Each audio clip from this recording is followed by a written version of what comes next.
दोस्तों ये रियल मत्स्य पुराण बुक है। पिछले वीडियो पे हमने जहाँ तक पढ़ा था उसके बाद आज यहाँ से शुरू करते हैं। रियल रामायण, महाभारत, वेद, पुराण, कामसूत्र, उपनिषद, ये सब बुक अगर आप शुरुआत से पढ़ना चाहते हो तो इस वीडियो के नीचे चैनल के नेम या पिक्चर पे क्लिक करके प्लेलिस्ट में जाके देख सकते हैं, या फिर चैनल का नाम कुछ अलग कोई रोचक को यूट्यूब पर भी सर्च करके आप प्लेलिस्ट में जाके देख सकते हैं। तो उसके बाद, हे भगवान, हे देव देवेश, हे आधे चंद्र को सिर में धारण करने वाले, आप कृपया भूमंडल में मनुष्य का और ऊर्ध्वरेताओं का धर्म बदलाओ। जप, दान, हवन, इष्ट तप और किया हुआ ध्यान, अध्ययन आदि ये सभी किस प्रकार से अक्षय होता है जो कभी भी क्षीण नहीं होवे। हे शंकर देव, सहस्र अन्य जन्मों में पूर्व से ही संचित किया हुआ जो पाप है वो किस प्रकार से क्षय को प्राप्त हुआ करता है, ये सभी अब मुझको बतलाओ।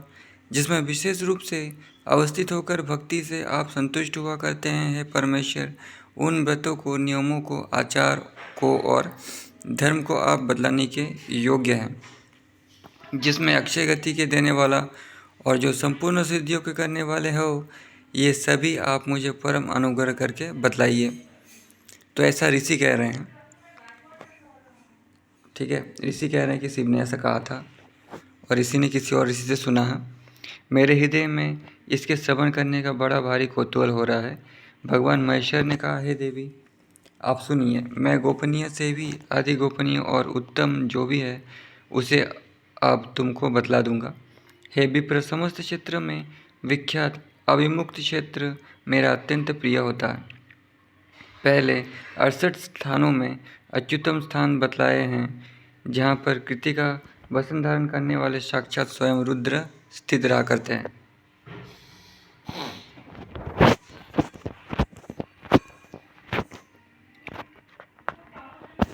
जिस अविमुक्त में निरंतर नित्य ही मैं सन्निहित रहा करता हूँ और मेरे द्वारा वो क्षेत्र कभी भी मुक्त नहीं किया जाता है, इसलिए वो अविमुक्त इस नाम से कहा गया है।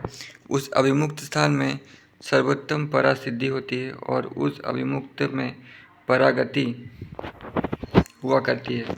जप, दान, हुत, चेष्ट, तप, तपस्या और किया हुआ धर्म का कार्य, ध्यान, अध्ययन, दानादि, ये सभी वहाँ पर अक्षय होता है। सहस्र पूर्व में हुए जन्मों में जो भी कुछ पाप कर्म संचित हो गया है वो भी सब अविमुक्त नामक मेरे परम प्रिय स्थान में प्रवेश करने वाले पुरुष के सभी कुछ तुरंत ही क्षय को प्राप्त हो जाया करते हैं। वो सब अग्नि में आहित तुल की ही भांति अविमुक्त स्थल की अग्नि में दग्ध हो जाया करता है। ब्राह्मण, क्षत्रिय, वैश्य, शूद्र और वर्ण संकर, कृमि, स्म्लेच्छ और जो अन्य संकीर्ण पाप योनि वाले हैं, तथा कीट, चींटियाँ और जो अन्य मृग और पक्षीगण हैं, हे प्रिय, वे सब काल से यानी समय से अविमुक्त क्षेत्र में मृत्यु को प्राप्त होते हैं, उनके विषय में श्रवण कर लो।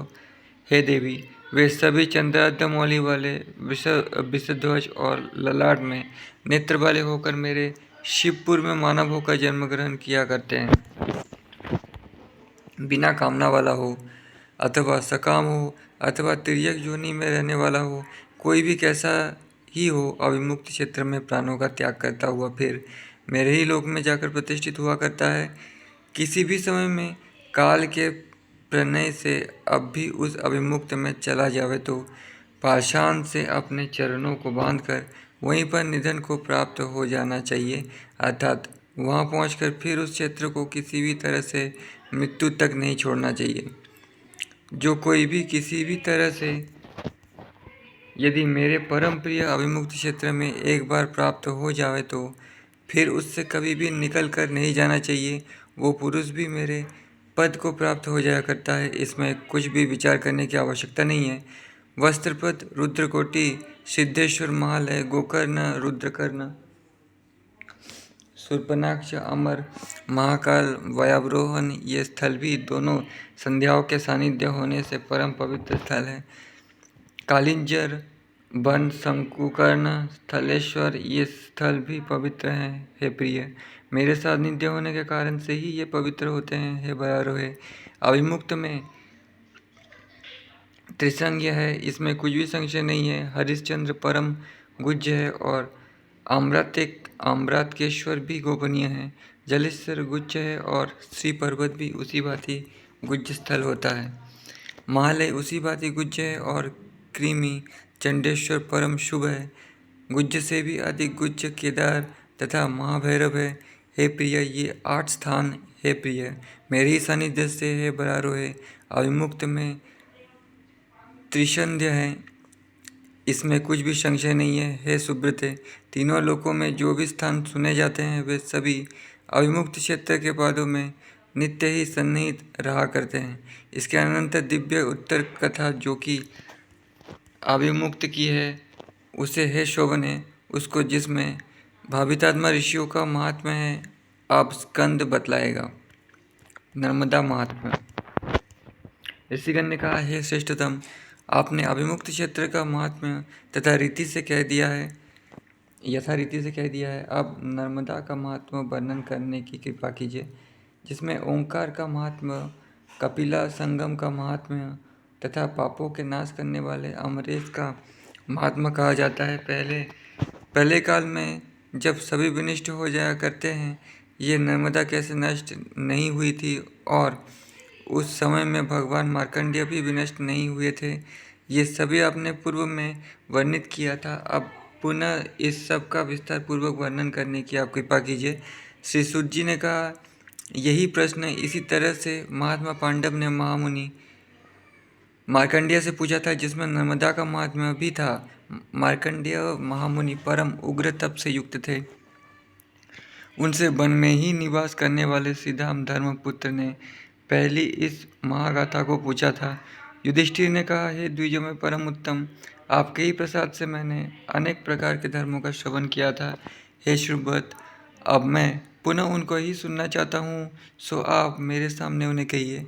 यह महान पुण्य वाली नदी सर्वत्र कैसे प्रसिद्ध हुई है तथा उसका नर्मदा ये नाम भी किस प्रकार से है महामुने विख्यात हुआ है, इसे ही आप सर्वप्रथम मुझे बतलाइए। मार्कंडेय जी ने कहा, ये नर्मदा समस्त सरिताओं में श्रेष्ठ है और संपूर्ण पापों का विनाश कर देने वाली है। ये सभी स्थावर तथा चर प्राणियों का तारण कर दिया करती है। नर्मदा नदी का महात्मा जो कि मैंने पुराणों में श्रवण किया है, हे महाराज, इसका संपूर्ण महात्मा अब मैं आपसे कहता हूँ। गंगा कनखल में सरस्वती, कुरुक्षेत्र में पुण्यमयी है, किंतु नर्मदा ग्राम तथा अरण्य में सर्वत्र परम पुण्यमयी होती है। सरस्वती का जल 3 दिन में, यमुना का जल 1 सप्ताह में और गंगा भागीरथी का जल तुरंत पान करते ही मनुष्य को पवित्र कर उसके पापों का नाश कर देता है, किंतु नर्मदा के जल के तो दर्शन मात्र से ही पापों का विनाश हो जाया करता है। कलिंग देश में पीछे के अर्धभाग में अमरकंटक पर्वत में जो कि परम पुण्यमय है तथा तीनों लोकों में ये नर्मदा अति मनोरम और रमणीय है। हे महाराज, हे गंधर्व, देव, गंधर्व, असुर और तप के ही धन वाले ऋषिगण यहाँ पर तपश्चर्या करके परम सिद्धि को प्राप्त हुए हैं। उसमें स्नान करके हे राजन, नियमों से संस्थित तथा इंद्रियों को जीतने वाला एक रात्रि में ही निवास करके अपने 100 कुलों का उद्धार कर दिया करता है। जलेश्वर में मनुष्य स्नान करके विधिपूर्वक पिंडदान करके पितृगण भूतों के संबल प्रयत्न संतृप्त रहा करते हैं। पर्वत के चारों ओर रुद्रकोटि प्रतिष्ठित है। वहाँ पर स्नान करके जो कोई गंध, माल्य और अनुलेपनों में अभ्यर्चन किया करता है उससे रुद्रकोटि सर्व परम प्रसन्न होते हैं। इसमें कुछ भी संशय नहीं है। पर्वत के अंत में पश्चिम में स्वयं महेश्वर देव समवस्थित रहा करते हैं। वहाँ पर स्नान करके और परम शुचि होकर ब्रह्मचर्य से रहने वाले जितेंद्रिय पुरुष को इंद्रियों को नियत रखते हुए विधिपूर्वक पितृ कार्य करना चाहिए। वहीं पर तिलोदक के द्वारा पितृ देवताओं का तर्पण करना चाहिए। है पांडव, उसके 7 कुल तक स्वर्ग में आनंदपूर्ण निवास किया करते हैं। अप्सराओं के गणों से सेवित एवं संकीर्ण तथा सिद्ध एवं चरणों से निसेवित स्वर्गलोक में वो 60,000 वर्ष प्रयत्न प्रतिष्ठित रहा करता है। दिव्य गंधों से अनुलिप्त एवं दिव्य आभरणों से विभूषित वो स्वर्गीय सुख भोग करके जब वहाँ से परिभ्रष्ट होता है तो इस भूमंड में किसी बड़े श्री संपन्न कुल में जन्म ग्रहण किया करता है। वो यहाँ पृथ्वी तल में समुत्पन्न होकर बहुत बड़ा धनी दान करने के स्वभाव वाला और धार्मिक हुआ करता है। वो फिर उसी तीर्थ का स्मरण करता है और वहाँ पर गमन करना उसे अच्छा लगता है। वो अपने 7 कुलों को तार दिया करता है और वो रुद्रलोक में चला जाता है। ये उत्तम शरीर 150 योजन में विस्तार वाली सुनी जाती है। हे राजेंद्र, ये 2 योजन विस्तार से आयत है। 60 सहस्त्र तीर्थ तथा 60 करोड़ तीर्थ उसके चारों और अमरकंटक में स्थित है। जो कोई ब्रह्मचर्य पालन करने वाला, परम सूची, क्रोध को जीतने वाला और इंद्रियों को वश में रखने वाला होकर सभी प्रकार की हिंसा से निवृत्त, समस्त प्राणियों के हित में रति रखने वाला, भगवान सर्व में ही समाचरण करते हुए अपने प्राणों का परित्याग किया करता है। हे राजन, उसके होने वाले पुण्य के फल को तुम परम सावधान होकर श्रवण करो। हे पांडव, वो पुरुष 100 सहस्त्र वर्ष तक स्वर्ग में आनंदित जीवन यापन किया करता है। अप्सराओं के गणों में से समाकुल सिद्ध और चरणों के द्वारा सेवित स्वर्ग में दिव्य गंध से अनुलिप्त एवं दिव्य पुष्पों से उपशोभित होता हुआ देवलोक में स्थित होकर देवगणों के साथ क्रीड़ा और आनंद किया करता है। फिर उस स्वर्ग से जब परिभ्रष्ट होता है तो परम बल वीर्य वाला राजा होता है। उसको यहाँ पर गृह भी अनेक रत्नों से समलंकृत, हीरा और बैतूर्य मणियों से परिपूर्ण, दिव्य स्तंभों से समन्वित, आलेख्यों से चित्रित, दास और दासियों से संयुक्त था। प्रमथ हाथियों के चिथाड़ों से तथा अशोक की हिनहिनाहट से उसके गृह का द्वार इंद्र के भवन की भांति शुद्ध रहा करता था। उस घर में श्री संपन्न सब स्त्रीजनों का वल्लभ वो राजराजेश्वर निवास किया करता है, जो पूर्ण क्रीड़ा और भोगों से युक्त था। वहाँ पर सभी प्रकार के रोगों से रहित होकर वो 150 वर्ष तक जीवित रहता है।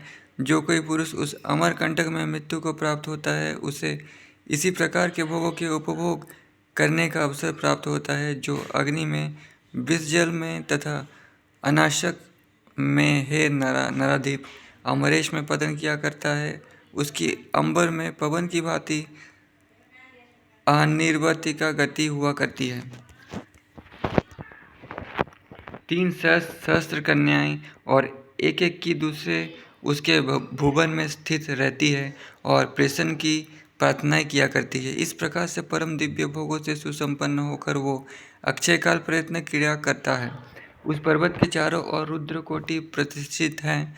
जो पुरुष वहाँ पर स्नान किया करता है और दिव्य गंधों के अनुलेपनों से संयुक्त होता है, उस पर वो संपूर्ण रुद्रकोटि परम प्रसन्न होता है। इसमें तनिक भी संशय नहीं है। इस पर्वत के पश्चिमी अंत भाग में ये महेश्वर देव स्वयं विराजमान है। वहाँ पर स्नान करके और शुचि होकर ब्रह्मचारी एवं इंद्रिय जीत कर जो नियत इंद्रियों वाला अपने पितृगण के अभ्यर्चन, तर्पण आदि का विधि के साथ कार्य किया करता है और तिलों के सहित उदक से विधि पूर्वक पितृ देवताओं का तर्पण करता है, हे पांडव, उसके 7 कुलों तक के सब लोग स्वर्ग का अनंत निवास प्राप्त करते हैं और 60,000 वर्ष तक वे नल और स्वयं वो स्वर्ग लोक में प्रतिष्ठित पद पर समारूढ़ रहता है। फिर स्वर्गीय सुखोपभोग की अवधि समाप्त होने पर वहाँ से परिभ्रष्ट होकर दिव्य गंध से समनुलिप्त तथा परम दिव्य आभूषणों से परिष्कृत होकर यहाँ किसी बहुत बड़े कुल में सुसंपन्न हुआ करता है। वो यहाँ पर उत्पन्न होकर बहुत बड़ा धनी, दाता, धार्मिक होता है और फिर भी वो उसी तीर्थ का स्मरण किया करता है तथा वहीं पर गमन करने की उसकी रुचि रहती है। वो अपने 7 कुलों को तार दिया करता है और अंत में रुद्रलोक को चला जाता है। ये उत्तम सरिता 100 और 50 योजना के विस्तार वाली सुनी जाती है। हे राजेंद्र, ये 2 योजन के विस्तृत आयत वाली है। अमरकंटक में उसके चारों ओर बहुत तीर्थ है, जिनकी संख्या 60,000 तथा 7 करोड़ बताई जाती है। वहाँ पर ब्रह्मचारी, शुचि, जित, क्रोध, जितेंद्रिय, सब प्रकार की हिंसा से निवृत्त, सब भूतों के हित में रत और शिव में समाचरण करने वाला जो अपने प्राणों का त्याग करता है, हे राजन, उसका जो परम महान पुण्य फल हुआ करता है, उसे अवहित होकर सुन लो। वो पुरुष 100 सहस्त्र वर्ष प्रयत्न स्वर्ग में आनंद प्राप्त किया करता है, समुद्र प्रयत्न पृथ्वी में, इस प्रकार का कोई भी उत्पन्न नहीं होता है हे नृपश्रेष्ठ, जैसा ये अमरकंटक पर्वत में हुआ करता है। उस पर्वत के पश्चिम भाग में उस तीर्थ को जान लेना चाहिए जिसका जलेश्वर हित है और ये तीनों लोकों में बहुत ही विख्यात है। वहाँ पर पिंडों का प्रदान करने से तथा संध्यापासना के कर्म से पितृगण 10 वर्ष तक परम तृप्त रहा करते हैं। नर्मदा नदी के दक्षिण तट पर कपिला नाम वाली एक महानदी है। वो संपूर्ण अर्जुन के वृक्ष से स्वच्छंद रहने वाली है और वो उससे अधिक दूर में व्यवस्थित नहीं है, अर्थात बहुत ही समीप में ही है। वो नदी भी अति पुण्यमयी और महाभागा है तथा लोकों में बहुत प्रसिद्ध भी है। ये हे युधिष्ठिर, वहाँ पर 150 करोड़ तीर्थ है। हे राजन, पुराण में ये श्रवण किया जाता है कि सब कोटि गुण वाला है। उसके तट पर जो वृक्ष काल के विपर्जय से पतित हो गए हैं और नर्मदा नदी के जल से जिनका संस्पर्श हो गया है, वे जड़ भी परमोत्तम गति को प्राप्त किया करते हैं। दूसरी एक नदी परम शुभ महाभागा वत्सल्य करनी है। उस तीर्थ में मनुष्य स्नान करके क्षण मात्र में ही विगत माल्य वाला हो जाया करता है। वहाँ पर उस अमरकंटक पर्वत में समस्त देवगण, किन्नर, यक्ष, राक्षस, गंधर्व, मनोरग और तब के ही धन वाले ऋषि बिंद समागत होते हैं।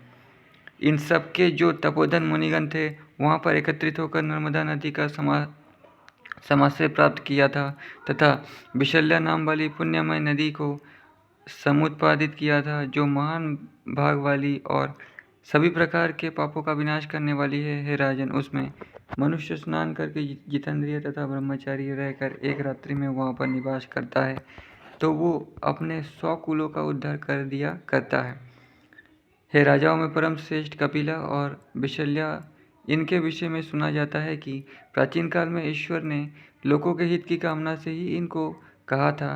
हे राजन, वहाँ पर स्नान करके मनुष्य अश्वमेध यज्ञ के पुण्य फल को प्राप्त किया करता है। जो लोग इसकी उत्तर दिशा वाले तट पर निवास किया करते हैं वे अंत में जाकर रुद्रलोक में वास पाते हैं। हे युधिष्ठिर, सरस्वती में, गंगा में और नर्मदा में स्नान और दान सम होता है, जैसा कि भगवान शंकर ने मुझे बतलाया था। जो अमरकंटक पर्वत में अपने प्राणों का परित्याग किया करता है वो 150 करोड़ वर्ष प्रयत्न रुद्रलोक में प्रतिष्ठित होता है। नर्मदा महानदी का जल परम पुण्यमय है और केनकी उभरियों में समलंकृत है। ये परम पवित्र है और शिव से वंदना करने के योग्य है।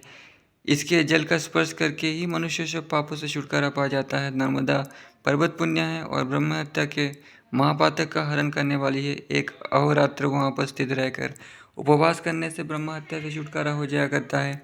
हे पांडुनंदन, इस प्रकार से ये नर्मदा रम्य और पुण्यशालिनी महानदी है। ये तीनों लोकों में परम पुण्यशालिनी महानदी है, जो बरेश्वर में महापुण्यमय, गंगा द्वार में और तपोवन में, इन स्थानों में द्विजगण संस्थित व्रतों वाले होते हैं। उनके उस पुण्य से 10 गुना अधिक पुण्य नर्मदा और उदती के संगम में सुना गया है। नर्मदा से संबंधित अन्य तीर्थों का महात्म्य। महामुनि मार्कंडेय जी ने कहा, हे राजेंद्र, इसके अनंतर यानी इसके बाद उत्तम अंकुशेखर पर जाना चाहिए। वहाँ पर उन देव के दर्शन से ही मनुष्य सब प्रकार के पापों से मुक्त हो जाया करता है। इसके उपरांत फिर हे राजेंद्र, उत्तम नर्मदेश्वर तीर्थ में गमन करे। हे राजन, वहाँ पर स्नान करके मनुष्य स्वर्गलोक में एक परम प्रतिष्ठित पद पर समारूढ़ हुआ करता है। फिर अश्वत्थ तीर्थ को गमन करना चाहिए और वहाँ पर पहुँच कर स्नान करे। इसका ऐसा फल होता है कि वो मनुष्य परम सुभग, दर्शनीय और भोगों के करने वाले हुआ करते हैं। इसके पीछे पितामह नाम वाले तीर्थ पर जावें, जिसको पहले ब्रह्मा जी ने निर्मित किया था। वहाँ पर मनुष्य को स्नान करके भक्ति भाव से पितृगणों का पिंडदान करना चाहिए। तिलों और डाबों से निर्मित जल भी तर्पण के लिए पितृगणों को देवे। उस तीर्थ का ऐसा अद्भुत प्रभाव है कि वहाँ पर किया सभी अक्षय हो जाया करता है। सावित्री तीर्थ पर पहुंचकर जो भी व्यक्ति उसमें स्नान किया करता है वो अपने समस्त पापों को विदुनित करके अंत में ब्रह्मलोक में प्रतिष्ठित होता है। फिर मनोहर नामक तीर्थ पर गमन करे, जो कि एक परम शोभन तीर्थ है। हे राजन, उस तीर्थ में स्नान करने वाला मानव रुद्रलोक में प्रतिष्ठित होता है।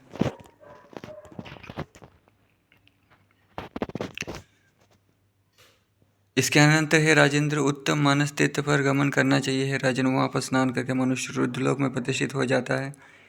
फिर हे राजेंद्र सर्वोत्तम कुंज तीर्थ में गमन करे, जो सभी लोगों में अत्यधिक विख्यात है और सब प्रकार के पापों के विनाश करने वाला है।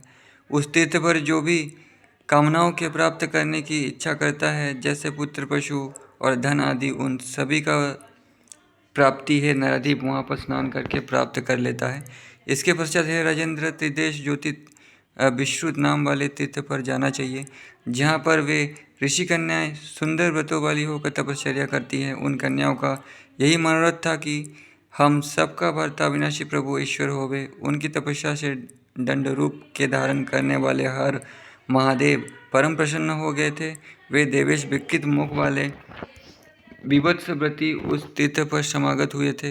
वहाँ पर हे महाराज, परमेश्वर ने उन कन्याओं का वरण किया था। कन्या का वरण करने को ऋषियों ने कन्यादान दी। हे महाराज, ऋषि कन्या इस नाम वाला एक प्रसिद्ध तीर्थ था। हे राजन, उस तीर्थ में मनुष्य स्नान करके सभी पापों से प्रमुक्त हो जाता है। हे राजेंद्र, इसके पश्चात स्वर्ण बिंदु इस नाम से विश्व तीर्थ में जाना चाहिए। हे राजन, उस तीर्थ में स्नान करके मनुष्य दुर्गति को कभी भी नहीं देखता है। इसके अनंतर अप्सदेश नामक तीर्थ पर गमन करे और वहाँ पर स्नान कर समाचरण करना चाहिए। इस तीर्थ के स्नान का ये फल होता है कि वो नागलोक में समावस्थित होकर अप्सराओं के साथ आनंद अनुभव किया करता है। हे राजेंद्र, फिर वहाँ से नरक नामक उत्तम तीर्थ में गमन करे। उस तीर्थ में स्नान करके देव का अभर्चन करे तो वो मनुष्य कभी भी नरक को नहीं देखता है। इसके अनंतर भारभुक्ति नाम वाले तीर्थ पर जाए और उपवास से परायण हो गए। अभी बहुत सारा तीर्थ नहीं है, विलुप्त हो गया है। जो उस समय हुआ करता था उसके बारे में कहा गया है। कुछ कुछ अभी भी है। फिर इसके उपरांत ऋचावतार शांभव तीर्थ का समासाधन करे और वहाँ पर भगवान विष्णु का अर्चन करने से वो मनुष्य रुद्रलोक में प्रतिष्ठित होता है। इस तीर्थ में, जिसका नाम भारभूमि है, स्नान करके जहाँ तहाँ मृत हुए महात्मा की भी निश्चय ही गणेश्वरी गणेश संबंधिनी गति हुआ करती है। कार्तिक मास से महेश्वर का समाचरण करके अश्वमेध यज्ञ के पुण्य से 10 गुना फल प्राप्त हुआ करता है, ऐसा महामनीषी लोग कहा करते हैं। वहाँ पर 100 दीपकों को घृत से पूर्ण करके प्रज्वलित करे और उनका दान करे। वो पुरुष जहाँ भगवान शंकर होते हैं, सूर्य के सदस्य विमानों के द्वारा गमन किया करता है। जो आदमी शंख, कुंद और इंदु के समान प्रभा से संपन्न वहाँ पर विषभ का दान किया करता है, वो वृक्ष से संबंधित दान के द्वारा रुद्रलोक में गमन किया करता है। हे नराधिप, उस तीर्थ में जो कोई एक धेनु का दान किया करता है, मधु से संयुक्त पायस यानी खीर और अनेक प्रकार से भक्ष्यों को यथा भक्ति है राजेंद्र ब्राह्मणों के दिए भोजन कराता है, उस तीर्थ के प्रभाव से वो सभी करोड़ गुना फल वाला होता है। हे नरदीप, नर्मदा के जल का पान करके और वृषभ ध्वज का अभर्चन करके उस तीर्थ में जाने वाला मनुष्य कभी भी अपनी दुर्गति को नहीं देखता है। वो मनुष्य हंस से युक्त यान के द्वारा सीधा रुद्रलोक को चला जाता है। जब तक चंद्र, सूर्य, हिमवान, महोदधि और गंगा आदि सरिताएं संसार में स्थित हैं, तब तक वो स्वर्गलोक में प्रतिष्ठा प्राप्त किया करता है। हे राजेंद्र, गर्भ के वास को फिर कभी प्राप्त नहीं किया करता है। इसके अनंतर हे राजेंद्र, आम आषाढ़ी तीर्थ में गमन करना चाहिए। हे राजन, उस तीर्थ में स्नान करके मनुष्य इंद्र के आधे आसन पर अपनी संस्थिति प्राप्त किया करता है। इसके पीछे स्त्री के तीर्थ में गमन करे, जो सब प्रकार के पापों का नाश करने वाला है।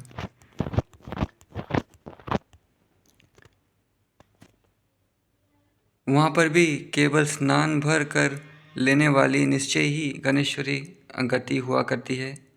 एरंडी और नर्मदा इन दोनों सरिताओं के संगम लोक में परम प्रसिद्ध है। वो तीर्थ महान पुण्य वाला है और समस्त पापों के नाश करने वाला भी है। वहाँ पर उपवास में परायण होकर तथा नित्य ही व्रतों में तत्पर होकर वहाँ स्नान करके हे राजेंद्र, मनुष्य ब्रह्म हत्या से भी मुक्त हो जाया करता है। इसके उपरांत हे राजेंद्र, नर्मदा और उदती का जहाँ संगम होता है वहाँ जाना चाहिए।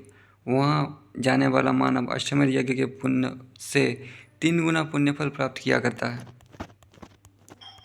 तो दोस्तों, आज के वीडियो पे इतना ही। वीडियो बहुत बड़ा हो गया है, इसके बाद नेक्स्ट वीडियो पे पढ़ेंगे। तब तक के लिए धन्यवाद।